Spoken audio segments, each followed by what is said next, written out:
Special Agent Jeff Munge was first on the scene. We got there during the first stages of the second fight. There were a total of 9 scheduled for the evening.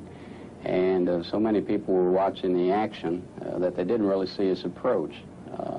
We later found 6 handguns of varying amounts of small quantities of narcotics, generally marijuana.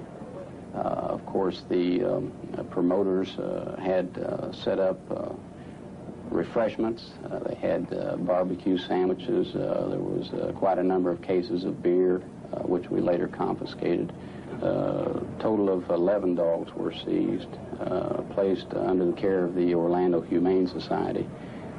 Owners and spectators from 5 different states attended the illegal convention, the fancy title for an evening's fighting.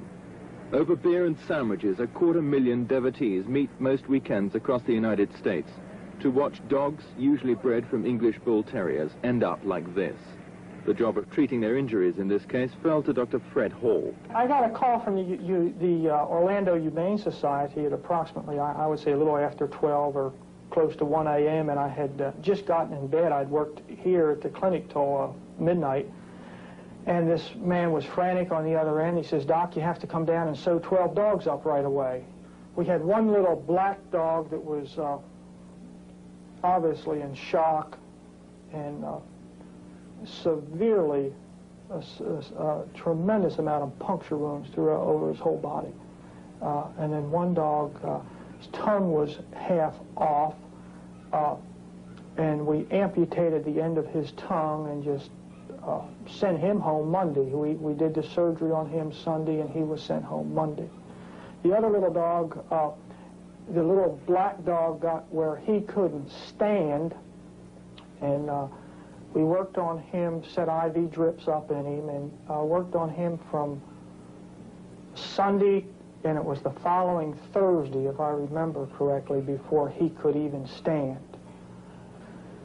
It's beyond me how someone can sit down and maybe eat a barbecued sandwich and watch 2 dogs tear each other apart. The fighting pit is the focus of social occasions like this one in Orlando. It was organized by breeder Baker Davis, seen here being arrested. His most prized possession is a killer dog named Boomerang. Now, how many fights has he had? This dog's 5. 5? Yeah.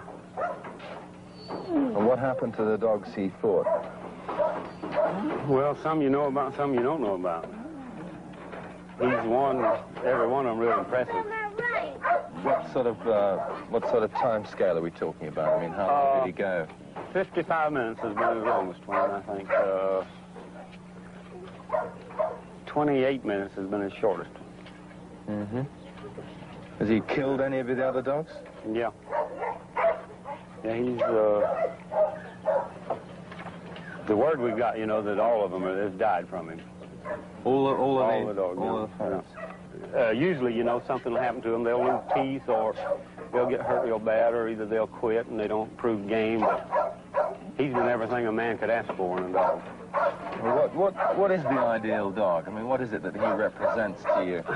He represents to me what secretarial does to racehorses. You know, he's just unbeatable. That's what it is. He's never been beaten? Never been beaten. Never come close. Never been hurt. Well, he's got a few scars. He's got a few scars, but that's not hurt. A dog is just like a man, you know. You can cut their legs off and their arms off, but you can't kill them. You got to get inside the holler to kill them, you know. Duncan Wright spent 3 years infiltrating the dogfighting business. He wants tougher local laws and action by the federal lawmakers in Washington. The fighting of animals is prohibited in every state in the United States, but the nature of the specific law varies. In some states, it is very clearly spelled out. It is illegal under a certain section of their criminal code to engage in the fighting of animals. In other states, it is merely an implication within the Humane Treatment Code, where the law says that it shall be illegal and punishable with certain penalties to mistreat an animal, and it is construed to be mistreating an animal to fight them. So we have a combination, and at the present time, of course, we have no federal law. Those arrested at Orlando had paid $27 admission, Yet in court, some were fined only half that amount. We ended up placing charges against 118 individuals. The great majority pled guilty as charged and were given fines ranging from $15 to $50. The maximum penalty, which can be assessed by a court upon an individual who was actually caught in the act of fighting an animal, is $200. Now, when you're dealing with people that will come to an event, for example, for a weekend, or even if it's just one event, 3 or 4 fights, 6 fights in an afternoon, prepared to gamble $700 or $800, the penalty of $200 is just simply no deterrent, none whatsoever.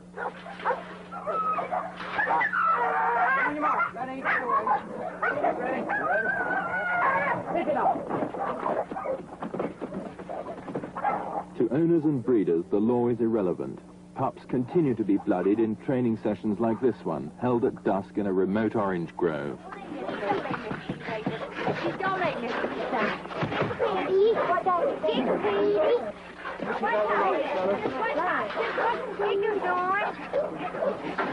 Take you.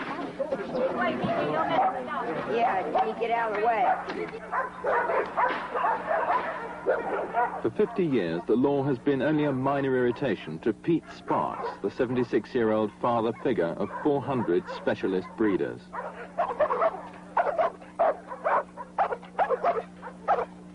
He no longer fights his dogs, but breeds them on this gimcrack Florida ranch, priding himself on their viciousness and tenacity, two qualities much sought after by America's 8,000-odd fighters.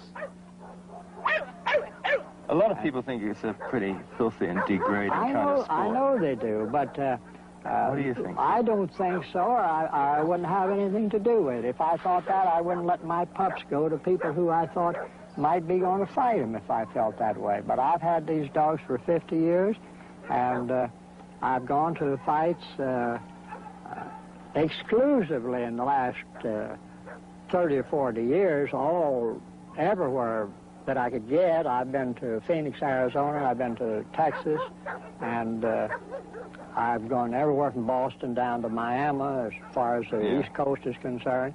And I just wouldn't go if it wasn't that I think it's a good sport and the men who fight them are good sports. Pete Sparks edits Your Friend and Mine, a dogfight magazine that circulates in confidence countrywide. Rusty stretches his hind legs in a spasm preceding death, runs one report, amid advertisements for new challenges. And, for dog lovers, at the appropriate moment, season's greetings. The number of fights is very substantial. If you take a state like Florida, well, you probably could attend a dog fight in the state of Florida in any one of 3 or 4 locations every Friday, Saturday, and Sunday. Do you think the public at large realize the size or the extent of this operation? No. Certainly no more than we did. I think at the time that we started this program, we had the same familiarity with it, generally speaking, as the public at large. And it wasn't until we got into the program, until we realized, for example, that there were 3 magazines being published devoted exclusively to dogfighting in this country, and that there are people who specialize in building training equipment and selling it in this country. And these sorts of activities, I mean, it just, we had not realized at all it was going to be like what we ended up with. It's an often repeated claim that breeders take great care of their animals. But even a morning walk for dogs on the Sparks ranch can turn into a bloody encounter.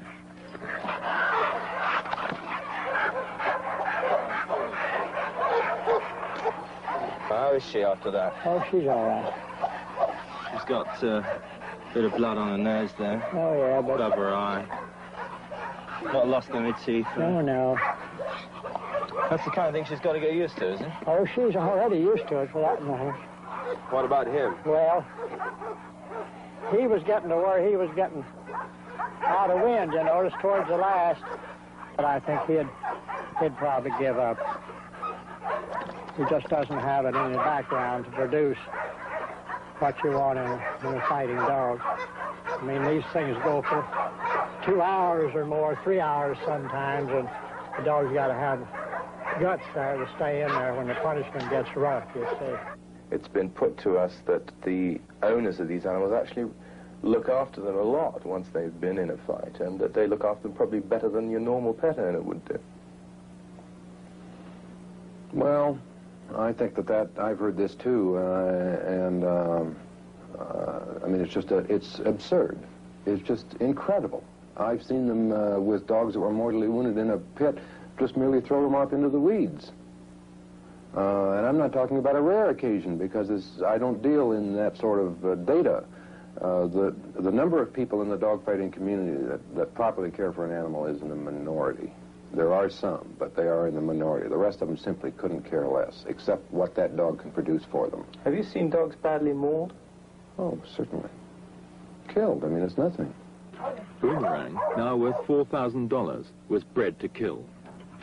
What's his particular strength in fighting? He's mostly a front end and chest and shoulder dog. What does that mean? He fights around the head and the chest and the shoulders. Mm-hmm. You know, all in the front end. That's where he fights. You know, some dogs just don't ever make it.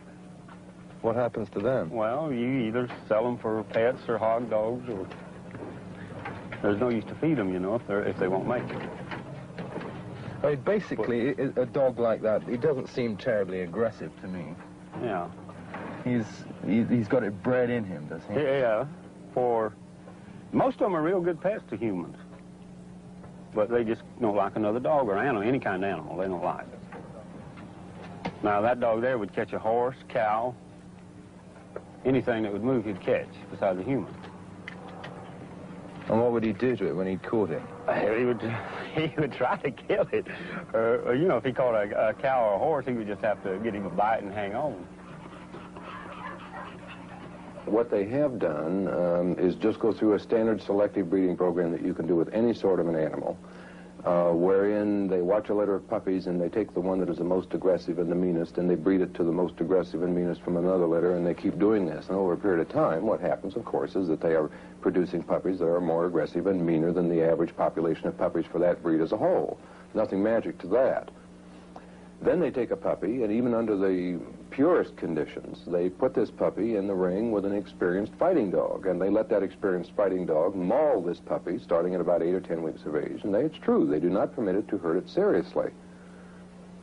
But what you end up with is a puppy that is overly aggressive to begin with, and then it is subjected to mistreatment by an experienced fighting dog, and after a while, and it doesn't take very long for that puppy to realize that it better exercise its best defenses or it's not going to be around. It's purely a question of survival. And if you do that for a period of 18 months to an animal, you're not going to have to do anything but drop him on the floor, and if he sees another dog, he's going to go after him. It's not a question of love or fighting or any such absurd statement. It's that they have been taught that if they don't fight, they're going to be dead.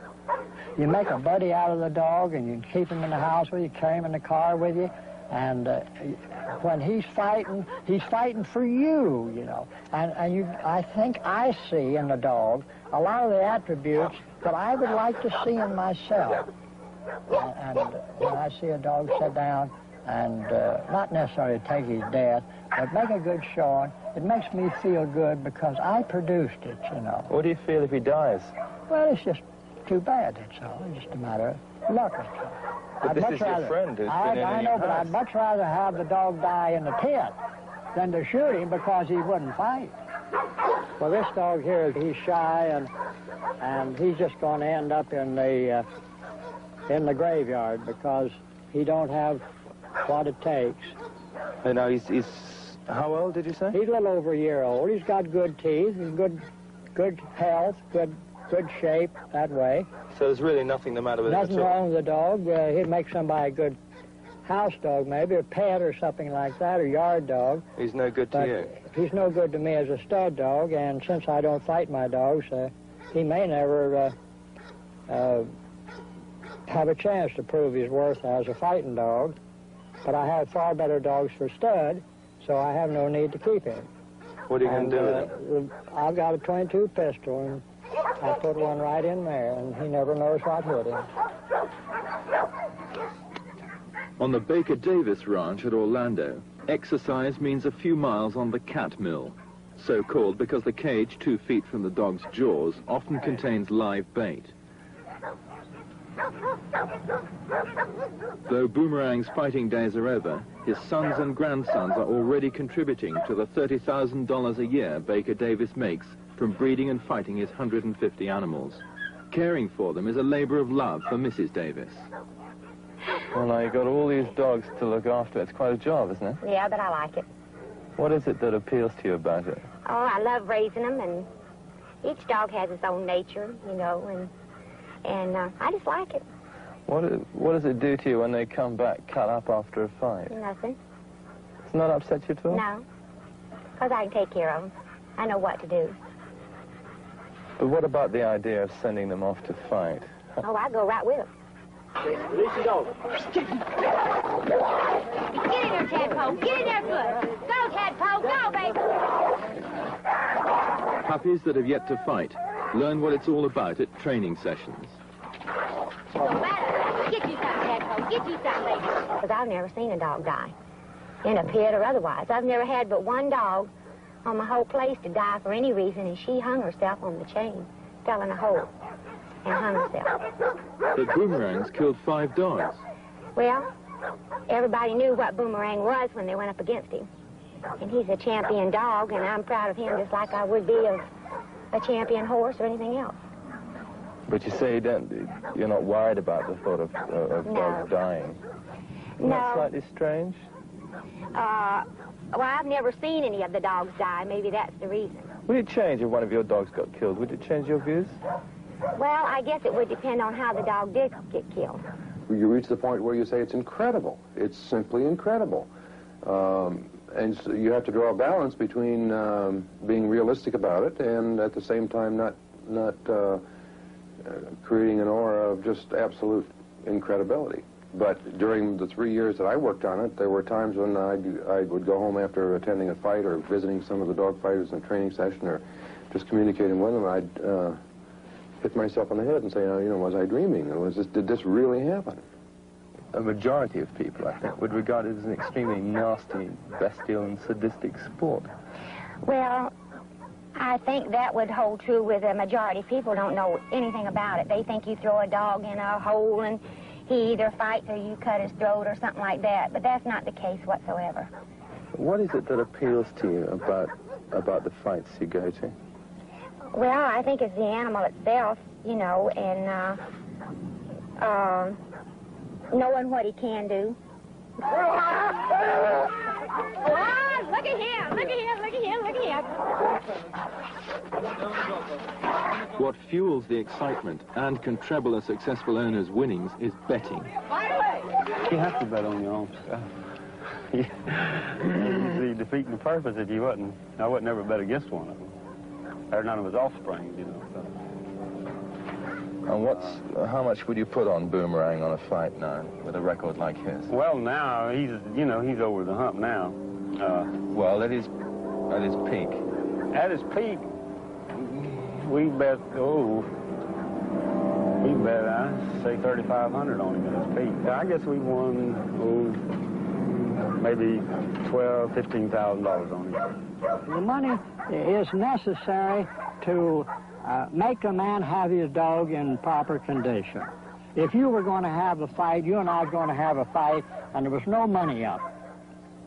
After I spent about 2 weeks on a lot of good high-protein feed, getting my dog in condition, why, you're going to tell me, oh, I'm not going to. I just happen to think I got to go somewhere that weekend. Or my dog, he's lame, or I just don't want to go through it. Well, I'm out all my time and effort and money and feed and everything.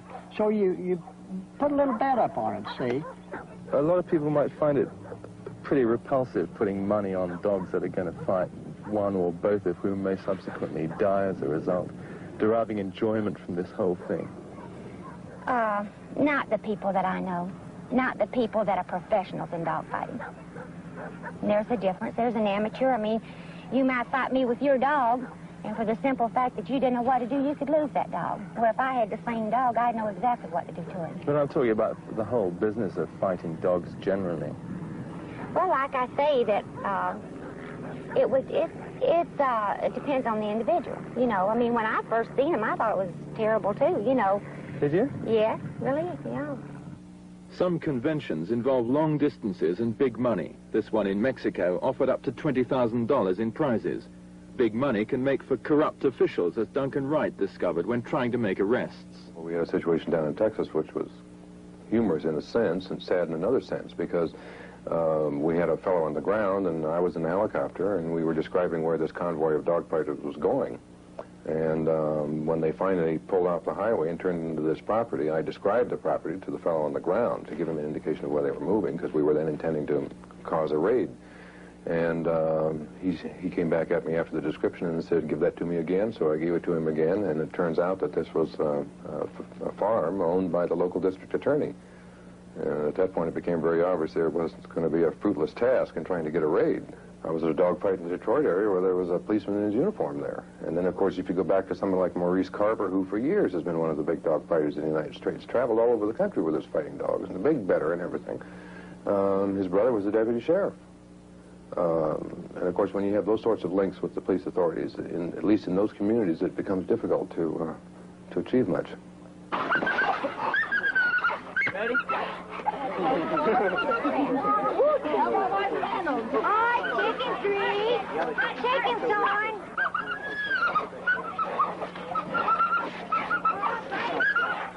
To challenge some dog fighters is to invite reprisals. I can't say for certain that the threats that were made on me and my family were valid, but I can't say they were not. Well, they were going to kill me and my wife and my little girl and a few other things as well. Who were? The dog fighters.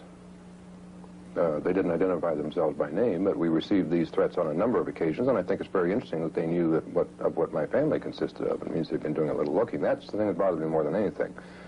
But our field investigator in Chicago was threatened, and we moved him just to a place of safety. There was a mayor of a city in Illinois who was called up and threatened. They told him he better get his police off of the dogfighting bit or he's going to find himself in a ditch. Again, one has to recognize that certain of this is noise-making, but at the same time, one has to recognize that you can get somebody killed for $250 if you want it done by a junkie, and if you want a professional job, it's only about $2,000, and it doesn't take very many guys pitching in $100 or $200 a piece to get somebody hit. So one is a little careful. There were 7 or 8 months there where we watched the cars very carefully. None of the automobiles in my family were started without being looked at each time, because this is the sort of thing they would do. Did you move house? Yeah, we moved. By stepping up arrests and raids, police are doing their best with local laws in the national battle against the sport. But until it becomes a federal offense, thus involving the FBI, the sport's big money will attract the crime syndicates. There were 2 dogfighters murdered in Texas, and we know the individual who did it. We know of his links to organized crime. The individual was last seen marching these 2 people off with a gun to their back, and they were then found dead. But their problem, of course, under the criminal laws is to prove that he did anything more than to march them off with a gun at their back. And it's a circumstantial case. The individual who was leading these men off is a hitman, a professional hitman, and he works for a mafia organization in the southern part of the United States, which I would prefer to remain nameless. But this information has been generated primarily by law enforcement people. I think the key thing is that it in fact exists, and it is indicative of a very serious situation. As police began rounding up the spectators at the last Orlando convention, they came across a little old man apparently attending his first fight. How long you been active in this kind of sport? First time I was ever here. What was your reaction to it? Terrible, terrible. In fact, he was breeder Pete Sparks, unconcerned by threats of new legislation. We just have to go underground, that's all. More.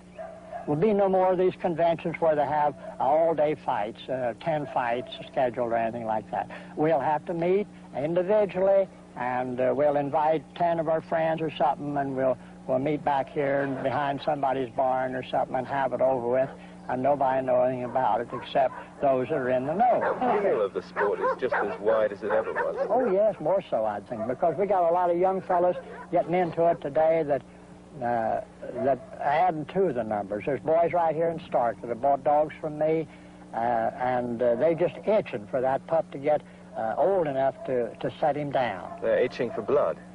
Yeah, that's it. I think it's probably like any other type of crime that we have. There are laws on the books, however, certain crimes continue to be committed. I think probably it's going to drive the sport, as people involved call it, more underground than it is now, present a greater challenge for the law enforcement officer to make the type of arrest in case that we did make. I don't think you can legislate humaneness.